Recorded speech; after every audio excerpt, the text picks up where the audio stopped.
So hey guys, welcome to my YouTube channel. तो guys, Bill Gates के बाद अगर कोई ऐसा विलन है जिसने बेन को बहुत परेशान किया था तो वो है एग्रीगोर। सो गाइस, एग्रीगोर को बेन कभी नहीं हरा पाया, खास करके अल्टीमेट एग्रीगोर को तो बेन कभी नहीं हरा पाया। तो गाइस, आज के इस वीडियो में हम एग्रीगोर के ओरिजिन, इसके पावर्स एंड एबिलिटीज और वीकनेस और इसके बैक एंड हिस्ट्री को एक्सप्लेन करने वाले हैं कि कैसे एग्रीगोर अल्टीमेट एग्रीगोर में ट्रांसफॉर्म हुआ और क्यों एग्रीगोर बेबी एलियंस को ऑब्जर्व करना चाहता था। तो गाइस, आज के इस वीडियो में हम यही सब डिस्कस करने वाले हैं। तो वीडियो स्टार्ट करने से पहले अगर अभी तक आपने इस चैनल को सब्सक्राइब नहीं किया तो सब्सक्राइब करके बेल को ऑन करना मत भूलिएगा। वीडियो को लाइक करके दोस्तों के साथ शेयर भी कर दीजिएगा। So without wasting any further time, let's begin. So guys, egregore जो कि अपने आप को एक ऑस्मोशन कहता है, लेकिन असल में वो एक आर्टिफिशियल ऑस्मोशन होता है जिसे कि रूटर्स ने बनाया होता है केविन के डीएनए की हेल्प से। तो गाइस, जब केविन और उसकी टीम अर्थ पे बेन से ओमनिट्रिक्स छीनने आते हैं तो वो नाकाम हो जाते हैं। तो रूटर्स केविन और उसकी टीम को उनकी याददाश्त छीन के उसे नल वर्ल्ड में भेज देता है, लेकिन नल वर्ल्ड में भेजने से पहले वो केविन के डीएनए का एक सैंपल रख लेता है जिससे वो एग्रीगोर को बनाना स्टार्ट कर देते हैं, जो कि केविन का ही एक कॉपी होता है और वो भी केविन की तरह पावर्स को ऑब्जर्व कर सकता था।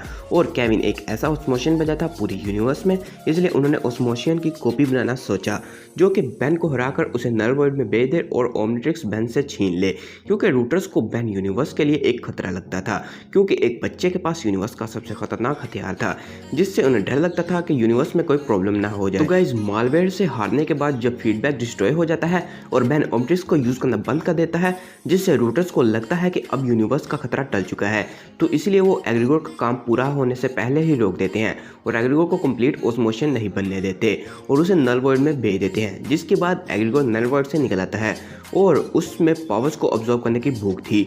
वो जब टेरास्पिन की पावर्स को ऑब्जर्व करता है तो वो उन्हें कंप्लीटली ऑब्जर्व नहीं कर पाता। तो गाइस, एग्रीगोर रूटर्स के साथ पला बड़ा था जिसकी वजह से उसे स्पेस टाइम का बहुत नॉलेज था। तो इसी तरह रिसर्च करते करते उसे मैप ऑफ इन्फिनिटी और फोर्ज ऑफ क्रिएशन के बारे में भी पता चला था, जहां वो बेबी एलियंस के पावर्स को ऑब्जर्व करके यूनिवर्स पर रूल करना चाहता था, लेकिन वो एक साथ इतने पावर को होल्ड नहीं कर सकता था, जिसकी वजह से उसने 5 एलियंस को ऑब्जर्व किया और इतना पावरफुल बन गया कि वो बेबी एलियंस के पावर्स को होल्ड कर सके और बन गया अल्टीमेट एग्रीगोर। सो गाइस, अल्टीमेट एग्रीगोर को हरा पाना इम्पॉसिबल से कम नहीं था। इस फॉर्म में बेन का कोई एलियन एग्रीगोर को नहीं हरा पाया था, बस एक जगह अल्टीमेट कैनन बॉल ने एग्रीगोर को टक्कर दी थी, लेकिन वो उसे हरा नहीं पाया था। सो गाइस, अल्टीमेट फॉर्म में एग्रीगोर फ्लाई कर सकता था, अंडर वाटर सांस ले सकता था और स्पेस और वैक्यूम में सर्वाइव कर सकता था। अल्टीमेट फॉर्म में एग्रीगोर पे ग्वेन के माना अटैक्स का कोई असर नहीं होता था और अल्टीमेट फॉर्म में एग्रीगोर को किसी भी मशीन की जरूरत नहीं पड़ती थी पावर्स को कंप्लीटली ऑब्जर्व और यूज करने के लिए।